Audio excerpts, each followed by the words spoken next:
일본 정부가 국제소송 사건에서의 대응 능력을 강화하기 위한 조직 정비에 나섰습니다. 이는 지난해 후쿠시마 수산물 관련 세계무역기구 분쟁에서 한국에 역전패 당했던 굴욕이 영향을 미친 것으로 보입니다.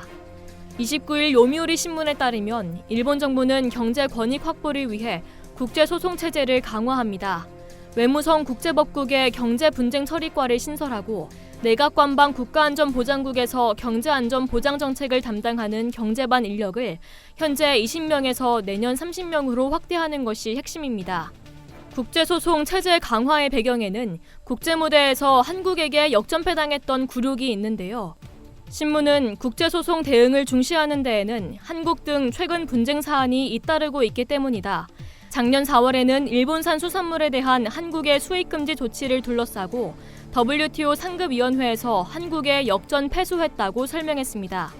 앞서 지난 2018년 2월 후쿠시마 수산물 수입금지 조치 제소 사건과 관련해 1심격인 분쟁 해결기구 패널은 일본의 손을 들어줬으나 이듬해 WTO 상소기구는 이 결정을 뒤집어 한국의 조치가 자의적 차별에 해당하지 않고 무역 제한도 아니라고 판정한 바 있습니다. 이로써 후쿠시마 수산물을 둘러싼 한일 간 분쟁 소송은 총 4년에 걸쳐 끝이 났습니다.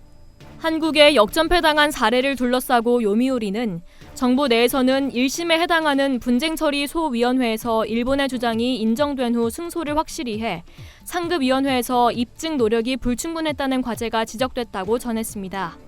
이 과제를 해결하기 위해 대응을 맡은 외무성 경제국에 국제경제분쟁처리실을 과로 승격시켜 판례 등 지식이 축적된 국제법국에 이관해 경제분쟁처리과를 신설하게 됐습니다. 일본 정부 고위 관리는 농림수산성, 경제산업성 등 관계 부처와 협력해 정치, 경제, 국제법의 관점에서 일체적인 판단을 내릴 것이라고 말했습니다. 아울러 올해 4월 발족한 국가안전보장국 소속 경제반의 인력을 현재 20명에서 내년도까지 30명 체제로 확대하고 향후 3년간 50명 규모로 늘릴 예정입니다. 경제 분쟁에 대한 전략적인 대응과 함께 차세대 통신규격 5G를 둘러싸고 미국, 유럽 등에서 중국 통신장비업체 화웨이 제품을 배제하는 움직임이 확산하는 등 경제 안전보장 분야에 대한 중요성이 커지고 있는 점을 반영한 겁니다.